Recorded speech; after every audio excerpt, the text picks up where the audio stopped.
Hello, welcome to Modern Animism Radio. I'm your host, Laura Giles, and I've got a guest for you today. I'm with Kari Alexander, who's a journalist, author, and philanthropist whose mission is to highlight all the good that's in the world.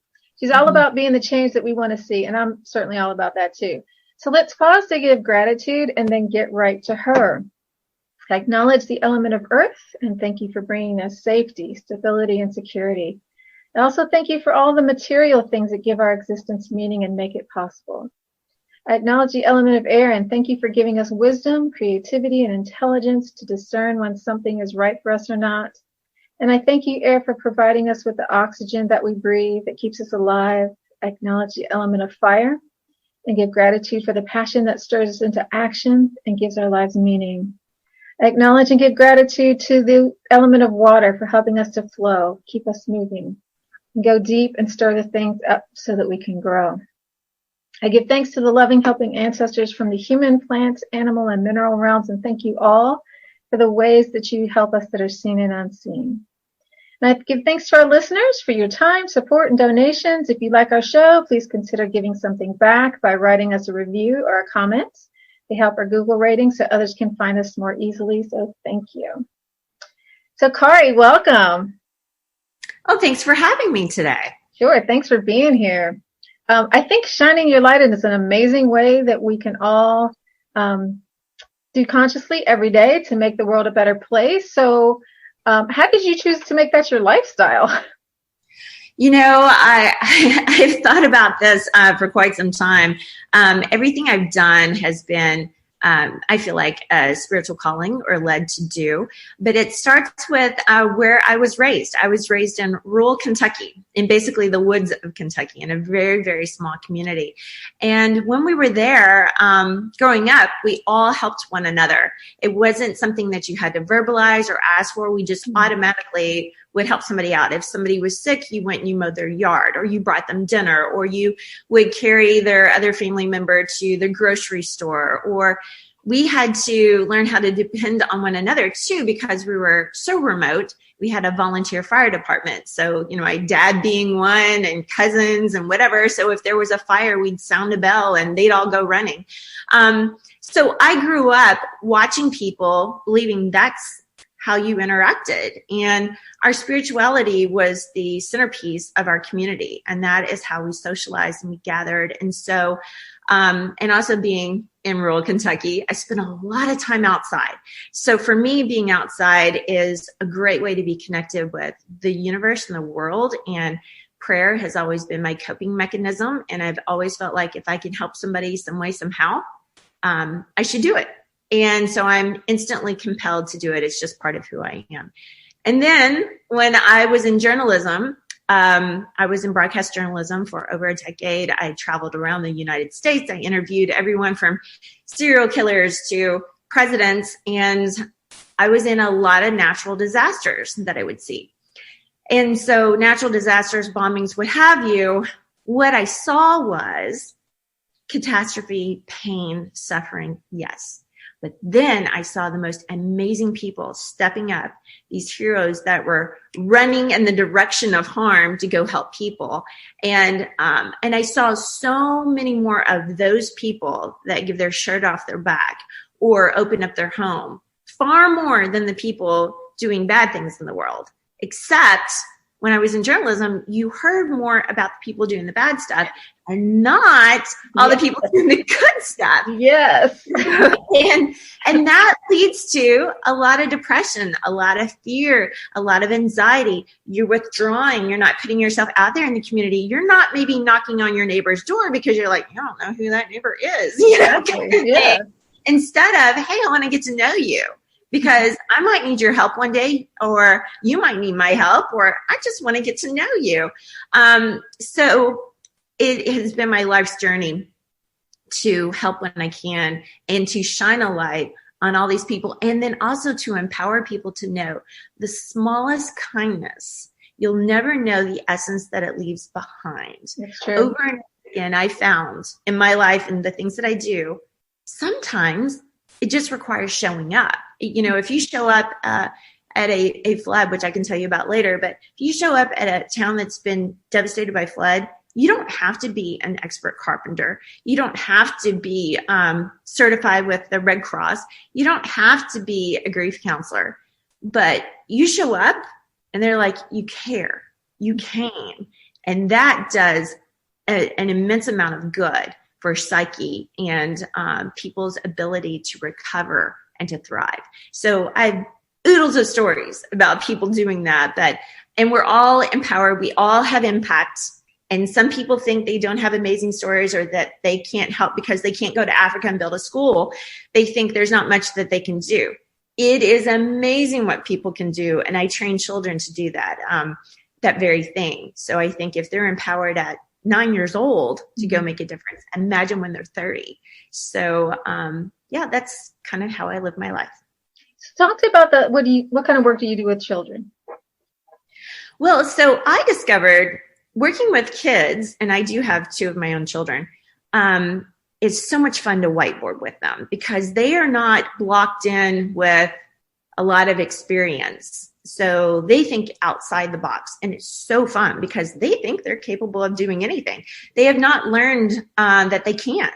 And so they are, they feed me as well as I try to feed them, so to speak. But anyway, what I discovered is when I was doing, again, journalism, or my hometown was completely destroyed by an F5 tornado when I was growing up. We saw the path of that tornado the entire time I was growing up. What I came to realize is everybody can do something when that happens. So one of the things I do with kids is we explore spirituality. I'm a Christian, so I make a Christian base, and I let them know that. And but then they come and we talk about some problems that are going on in the world or something we may see in the newspaper. And so then we gather supplies. So we learn what are their needs? What do people normally need? We put together these things called blessing buckets. And it is a bucket because in a disaster, you need a bucket to either carry water, bathe in, all kinds of things. You can store things in it. Toiletry, personal toiletry items, food. So we have this whole thing put together. So the first thing we do is we start collecting supplies and we put together these blessing buckets. And then from there, then we decide by disaster what they might need.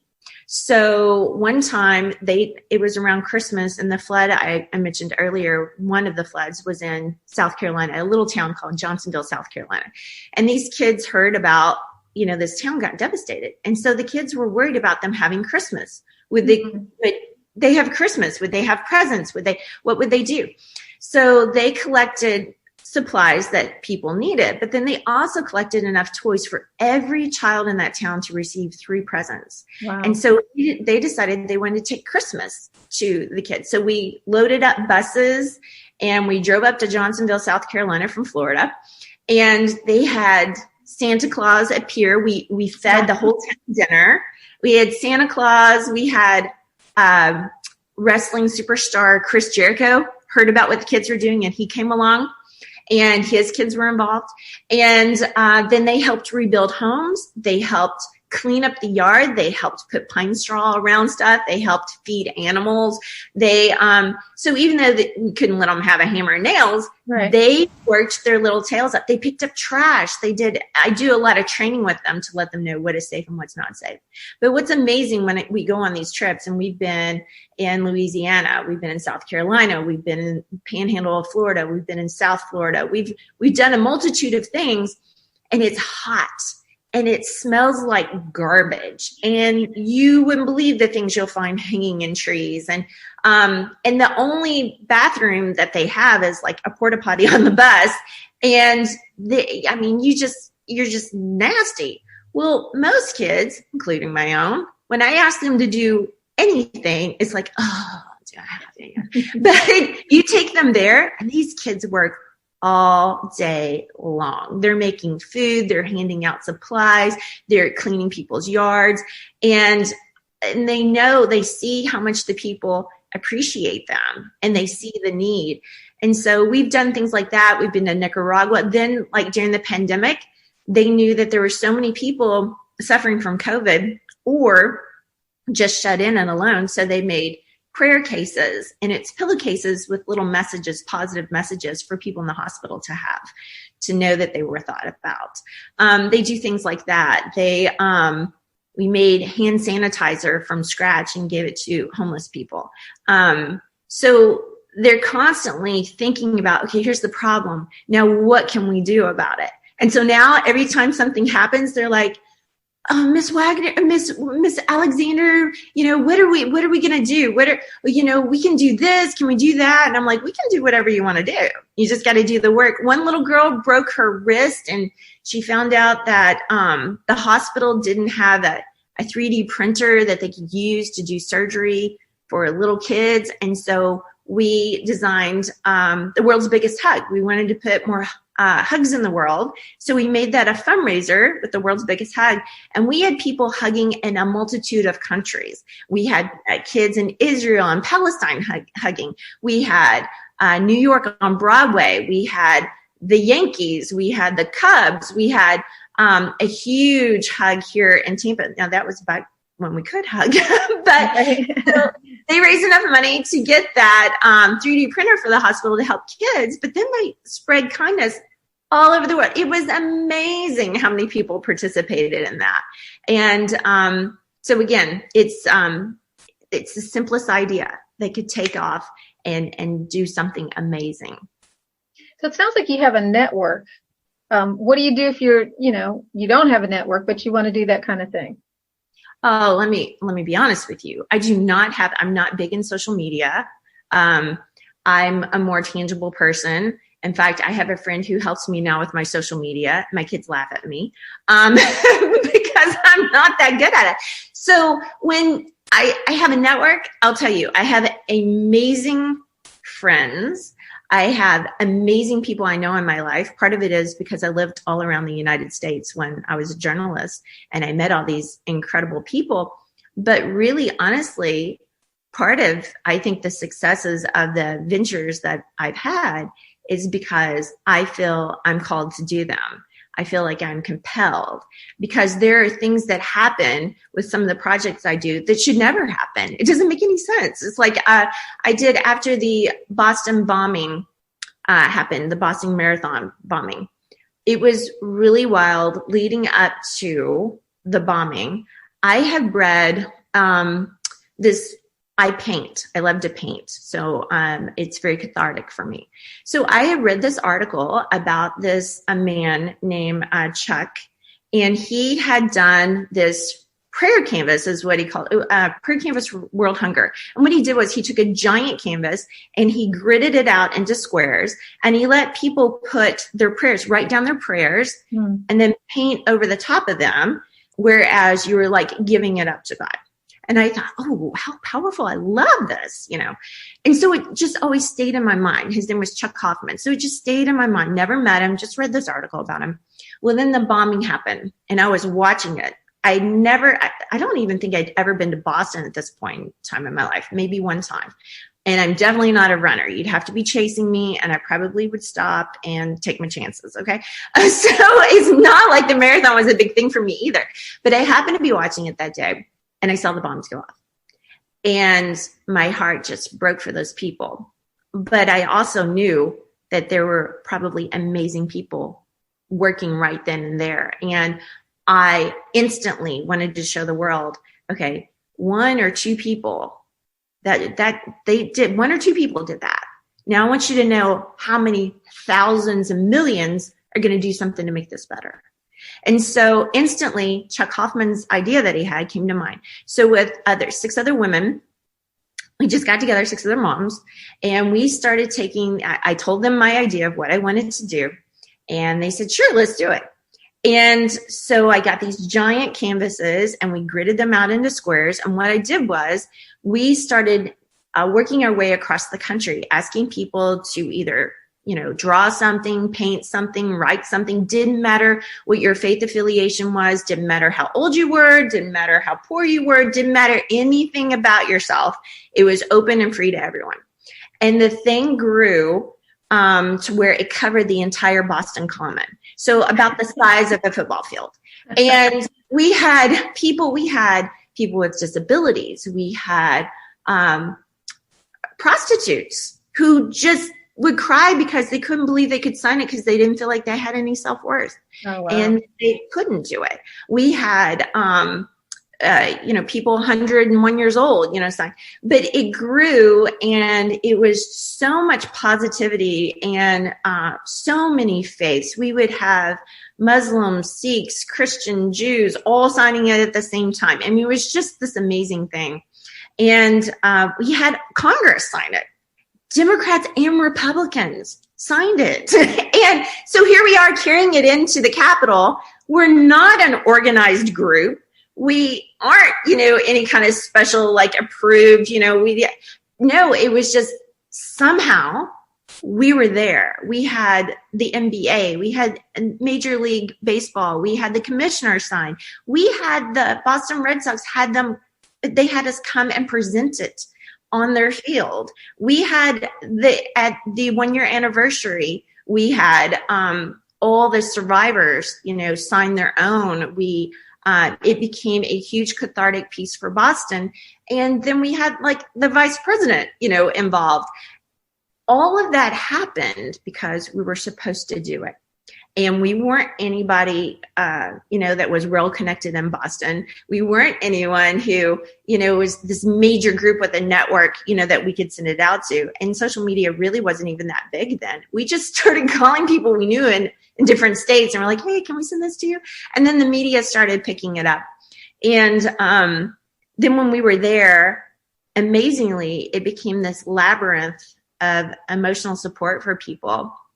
And so they would walk through it day and night, reading all the messages. Some would sit and pray, some would cry, but over and over again, they said, you know what, the bombing brought me to my knees, but here today, it brought me to my knees to let me stand.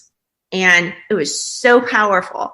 And so that was 7 moms who just got together with some paint pens, a lot of paint pens, and canvases. And so it still to this day is one of the largest emotional records in our country's history after a terrorist attack. And, we didn't know what it was going to turn out to be. We just knew we wanted to show the world there was so much more good out there. And then the other thing is, think of Chuck Hoffman. I tracked that guy down and said, see what your essence did? You did this amazing thing, and then you left it behind me. Still, I've never met him. But look what happened from what you did. You put it out there. And now this happened. And I don't know what happened from that, the huge canvas that we did. But I'm sure it's something amazing. So that's why I try to tell people, don't think you have to have a lot of money, a lot of time, a lot of influence, because everybody makes a difference. In fact, there is one gentleman I interviewed a couple of weeks ago, and he lives in Tarpon Springs, Florida, and he owns a bicycle shop. And he heard this beautiful singing outside of his shop. So he felt compelled to go out and see who was singing. So he goes out there, and there's an African-American woman in her 70s, homeless, out there pushing a shopping cart with this amazing voice. She's singing these hymns, and she's so emotionally involved in it. And at the end, she finishes singing, and he recorded it. He said, I don't do any of this stuff, but I just felt like I needed to record. So you recorded her. And then at the end, she praised God for getting her through the day, and she knew he would get her through the next day. And it was so heartfelt. And here's this woman, everything she has is in a shopping cart. And so he starts talking to her, and he's like, I recorded you. Is that okay? I'd like to post this online to maybe help you out. So they started this friendship, and he winds up getting her to the hospital, and turns out she has early stage dementia. And so he got her off the street. He started a GoFundMe page, which is still up. And they're able to put her into an assisted living facility now for memory care. And then even better than that, I mean, it took off online. Now America's Got Talent is considering her for their show. Wow. Well, just one simple act. All he did was take the time to go outside and talk to this woman. And he has changed the trajectory of her life. And he was like, I that's not what I set out to do. I just was so compelled. I felt a calling to go, see who was singing. And I'm like, how incredible. So why do you think people don't embrace service like that? Honestly, I think some people, like when I was doing the prayer canvas, there were so many people that I traveled around the United States talking to about this. And they said, you know what? When something bad happens, I always want to do something, but I don't know what. And it's not just about giving money, because a lot of people, especially now, can't afford to give money. Some can, and they do. And trust me, that is very important, because a majority of money raised after a disaster or something horrible that happens in the first kind of 48 hours. Mm-hmm. After that, it goes off the news cycle and people forget about it. Like hurricanes, wipe out entire cities, and you hear about it and you're like, oh, it's so awful, it's so awful, it's so awful. Then you don't hear about them anymore because the news has moved on, but they're still struggling immensely. So I think for people, one, they're not sure what to do. And two, but they want to help. And also, you can't have barriers to entry. You can't have a lot of red tape. So you want to make it simple. You want to get them involved, and you want them to feel capable. And that's why I tell people all the time, like when I get people to go with me on, for example, a disaster relief trip, they come back and they're like addicted to it. They want to just keep going. But going there, they're like, okay, I don't know how to build a house. I don't know how to do this. I don't know how to do that. I said, yeah, but you know how to pass out water. You might know how to grill hot dogs. You might be able to, pass out chips. So there's something, or you might be able to keep an eye on the kids. I have raking over here, and so then it's like, oh, okay, I see my value.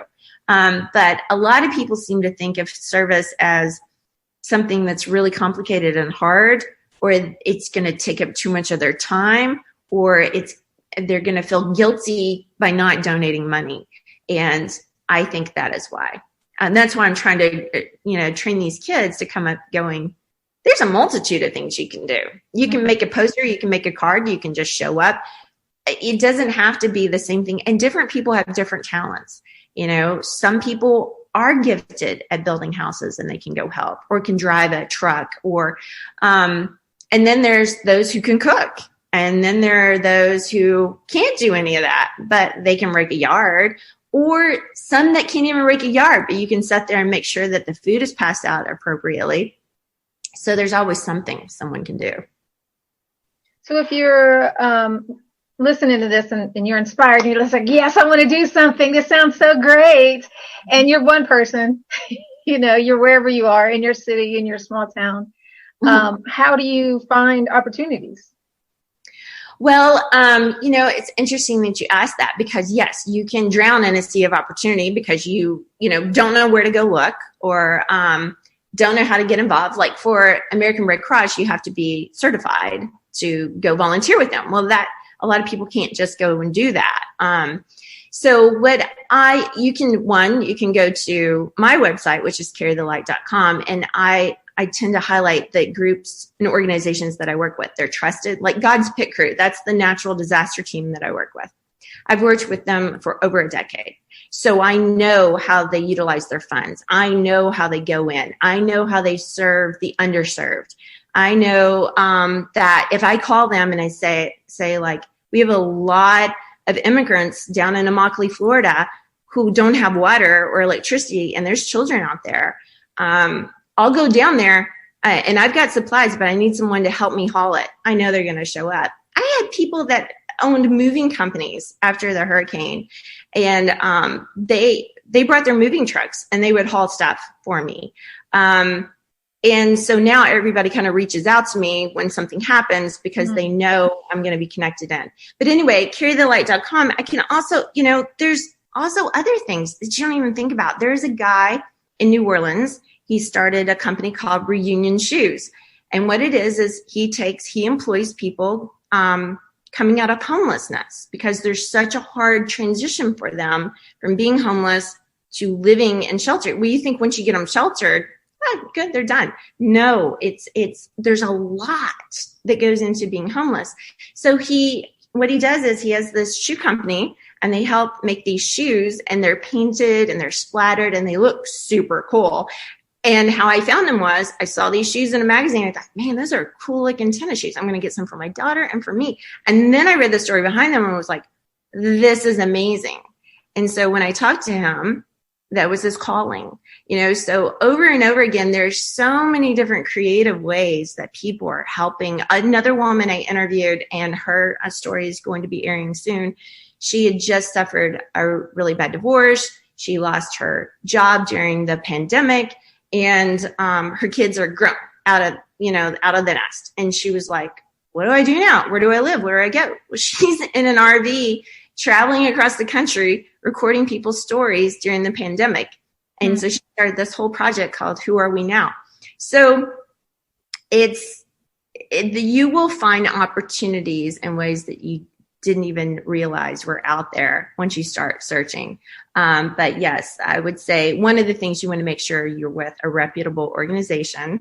You want to make sure that you're with someone who really does help, especially if it comes to monetary things. But yes, one of the places they can go is carrythelight.com. Well, it sounds like too, that if you just get plugged into your community, then you can help your neighbors. You can help your, the little kids in your neighborhood, the people at your church, or. Oh my gosh. I mean, like this show, Ted Lasso, that is on Apple TV right now. It's an Apple original. Okay. The language is a little strong. It's an adult show. Okay. But the beauty of the show, if you watch it, and it's got some light and comedy to it, but it shows the simplicity of how you treat people and the impact that it has. I mean, just getting somebody's opinion is empowering to that person, or listening or learning their name. All these like little nuances that we learned earlier on, and we got really busy in our lives, and we just started just kind of like letting those things go. That makes a huge difference. For someone to be seen. And like I said, like just showing up. Nashville, Tennessee, there's an organization there. It's called Hands on Nashville.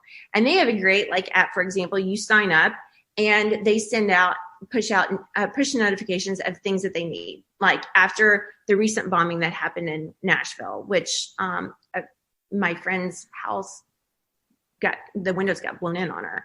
Wow. But they instantly push out where they need volunteers, what they need volunteers for, or something they may need. So there are different things like that around, and sometimes you may respond and sometimes you may not. But I still get those, even though I don't live in Nashville anymore, but there might be something that I can help them with. So there are lots of opportunities out there. But I would say number one, golden rule, treat people the way you want to be treated. Even when you're in a bad mood, even when you're stressed out, even when you want to strangle your children. I mean, just still, treat people the way you want to be treated. Start with kindness and listen, because you'll hear the need. And just starting there, it can make a tremendous difference.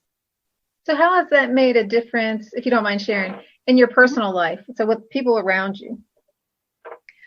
It's made an incredible difference. I think once you start realizing, the power that you have power to help other people, it helps you feel better about your life. You feel less anxiety because if something happens to you, you're buoyed. You've got people around. People are always going to help. Sometimes you have to ask for it if it's not readily apparent. And that's okay, as long as you don't abuse it. But what I started to see is there is so much connectedness, and there's such a desire for people to help one another. And so in my life, my kids have been able to see automatically, hey, there's a need. What are we going to go do about it? And it can be anywhere around the world. And you don't have to be famous. You don't have to be wealthy. You don't have to be uber talented, but you can do something amazing. You see kids all the time inspiring adults. I mean, I tell adults all the time, these kids I work with, they inspire me because I'm like, wow, look what they're doing. And you know what they do? I will tell you this I have seen. These kids inspire their parents and other adults, because all of a sudden these kids are willing to get on a bus and go work their tails off. Then all of a sudden the parents are like, I need to start doing that. And then when people hear their stories, then friends of mine are like, okay, I need to do that. So I've had people as far away as Kentucky do their own collection of stuff get a moving truck and drive all the way down here to Florida after, we had a hurricane, and just, work all day long, all the next day, and then drive all the way back. And so it becomes contagious. And I think it spreads hope. And when you spread hope and light, like the flicker of a candle can be seen from like a mile away in darkness. It's amazing that flame and how it catches on. And like I said, perfect example, Chuck Hoffman, and his story. And I had a lady come up to me and said, you'll never know the essence of the projects that you've left behind. I won't. And that's not why I'm doing it. I'm doing it because there is so much incredible good in the world. There's a lot of positive energy. And if we keep giving in to the dark side and fight darkness with darkness, we get nowhere. And I keep trying to tell people that over and over again. Hate, darkness, not having any tolerance or acceptance or whatever. It gets you nowhere. You're just like this and nobody wins. But if you start listening, respecting, giving, the giving is so much better than the receiving. And everybody feels that on Christmas. And think how awesome you feel when you've got that perfect gift for somebody and you're just like, you can't wait for them to open it, kind of thing. That's even more exciting than what you're going to open, So I think in my own life, it has shown me, I already know, good triumphs evil. And I've seen it over and over again. But I've also seen the damage of one bad. But imagine if maybe somebody had shown some kindnesses to some of those people. Yeah. Maybe they wouldn't be doing the bad, if it was caught earlier on. Maybe if they felt a little bit more accepted. Maybe if they didn't feel so ostracized. Maybe if they didn't feel so bullied. Maybe if they didn't feel like anybody cared about them.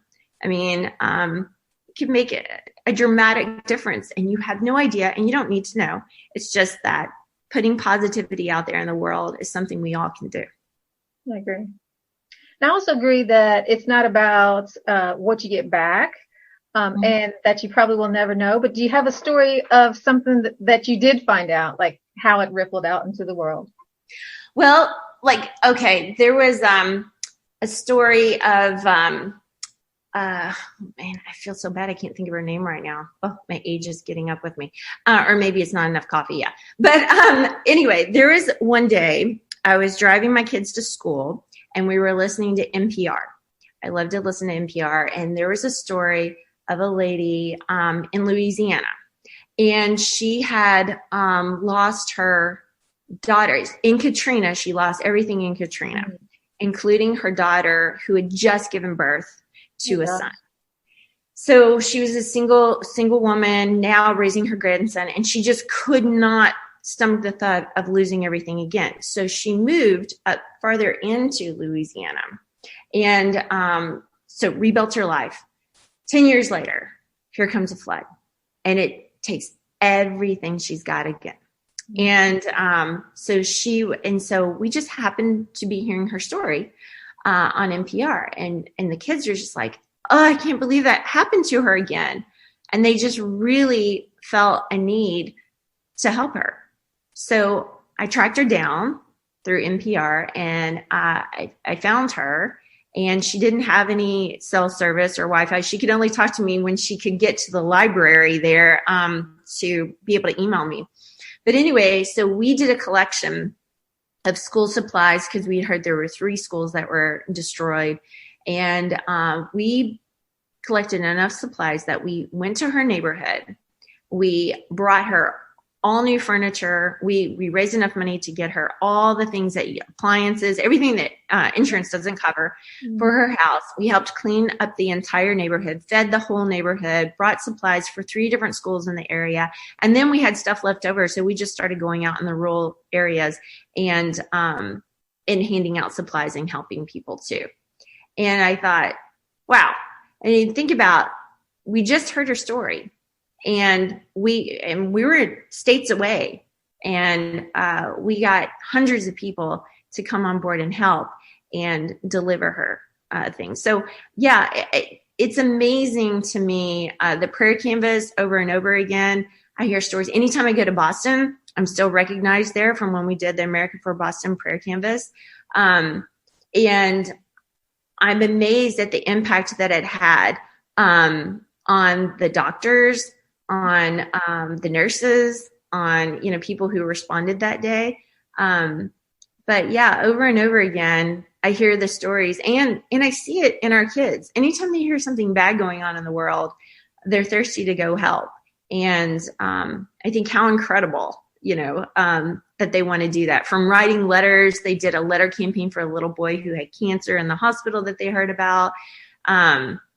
It's constantly something, and it's never the same thing. But yeah, it definitely makes a difference, and it does trickle throughout the world, because if your helps, you turn around, you know what it's like to need that help. You know what it's like to be on your knees. Mm-hmm. And once you've had that experience, you want to go help somebody else out, for sure. Mm-hmm. So you have a book. Is that what your book is about? Helping? Yeah, I do have a book. Well, I have another one in process too, which talks about the genesis of why I, live the way that I do, or try to at least. And it all comes down to my little hometown in Kentucky. It's called Battletown. And it was a cast of characters. Oh my gosh, I did not even realize that they were such characters until I moved out. But everybody had a name there, like Red Eye and Frog and Pete and his son Repeat. And I kid you not. But you know what's so crazy is, in this little bubble, I never heard or saw racism. I never heard or saw anyone being made fun of because of a defect. There was even a guy named Red whose face was blown off from here down. And he looked scarier than Freddy Krueger. Freddy Krueger looked hot compared to Red. And he only had a hole in his neck that he had to pour his nutrition down. He was never ostracized. Nobody ever made fun of him. There are plenty of people who either had a glass eye or a missing limb. But you know what? How our town treated it, that's what made them special and unique. Right. Yeah. And it was such an awesome characteristic. It was never viewed as a detriment. And so I grew up in this really wild way and with these awesome stories. But so I'm working on that book right now. So that should probably be out in the next year. Unfortunately, it's going to take me a little while. But the other book is America for Boston Prayer Canvas. And you can get that on Amazon. And it talks about the journey and the power of one little idea connecting people through art, no less. And the powerful stories, all the tons of stories that I heard over and over again from a person who was blind to, like I told you, the prostitutes that were like, wait, we can sign this? And seeing them all of a sudden realize that they had self-worth, and the connection of the face and the commonalities and the power of it. I mean, I also remember one of my best friends, she's Jewish. And when we did the prayer canvas, when we brought it to Boston, it happened to be the 1-year anniversary was around Easter. And so we had already celebrated her Passover, and we did that together in the hotel room. And then here it was, Good Friday. And I was like, and we're putting down the prayer canvas. And so I'm not going to be able to go to a church service. And so I'm like, I'm so bummed. I was like, I so wish I could attend a prayer service tonight or some kind of church service. And we're putting these down. And so I say a prayer. I'm like, dear Heavenly Father, I hope to be able to be with like-minded people and lift up my gratitude to you for giving your life for me. And as soon as I finished the prayer, and my friend, she's standing right next to me, right? Over the hill comes a giant cross and a group of people, and they were doing the Stations of the Cross. And they were carrying this giant cross. And one of their stations they made at the foot of our prayer canvas. Oh, wow. So they had a whole message. And so I got to have my church service right there. And Daryl's like, are you freaking kidding me? How the? And so, but this, so the book is full of just powerful stories of people who had survived like a horrific tornado during that time, but they wanted to sign the canvas because what happened in Boston was man-made. It wasn't nature. Right. And we should be able to stop these things, and So there's just story after story after story in there that is really heartwarming and inspirational from across the United States. And can you tell our listeners again how to contact you if they want more information or maybe to join you on a project someday? Yeah, so I have a podcast called Carry the Light. You can find it on Spotify or Apple iTunes as well. And then also my website is carrythelight.com, and it's Kari thelight.com, hence my name. And also I have a contest that is going to be starting now. The finalists have already been chosen. It's called the Illuminator Award. And so I'm going to be highlighting the top 10 Illuminator nominees starting March 24th and ending on April 28th. So you actually get to listen to their stories and vote on who you think the Illuminator is of 2020. And there's amazing stories behind that. I also have interesting interviews with Dan Rather on what connects us. Golf greats like Annika Sorenstam. I've talked to Chris Jericho, the wrestler, and talking about how he never gave up. You know, in high school, people asked him what he wanted to do. He wanted to be a rock star and a wrestler, and people made fun of him. Well, look who's laughing now, because he stayed positive and was like, went after it. So I have that. And then I'm going to totally geek out for a second. I grew up, like I said, rural Kentucky, right? So I grew up watching Little House on the Prairie, and we didn't have a lot of, we didn't have tennis courts or anything like that where I grew up. We had the woods, and that was it. So me and my sisters played a Little House on the Prairie like every day. It was crazy, right? And then later on in life, I really enjoyed the show West Wing. Well, I just interviewed the other day Melissa Gilbert, who was Laura Ingalls Wilder on Little House on the Prairie, and Timothy Busfield, who was also on West Wing and 30-something. And they've got such this positive story of like how they met, their relationship, going through quarantine, and different aspects of their life as an actor in quarantine. And so it was a really fun and uplifting conversation as well. So I've got these amazing, quote, regular people doing amazing things that inspire you, like the book 50 After 50. And then I have a few celebrities and learning how they got there, why they got there, and how they look at the world right now. Like Annika Sorenstam had this great advice about looking at your children as flowers. And it came from her parents growing up. And there was so much wisdom behind it. And so I didn't talk to her about her golf game. We just know that's good. Let's talk about something else, kind of thing. So I invite people to please tune in and, again, check out the website as well. And they can email me through there if they have any questions or would like to participate in anything that I have going on. Cool. Well, thanks so much for being here. And I'd like to also thank our listeners for tuning in. This is our show for this week. Hope it was helpful. If you have any questions, you can post them on social media. Email me at laura@pansociety.net. Thank you all for joining us for this edition of Pan Society Radio, and I'll see you next week.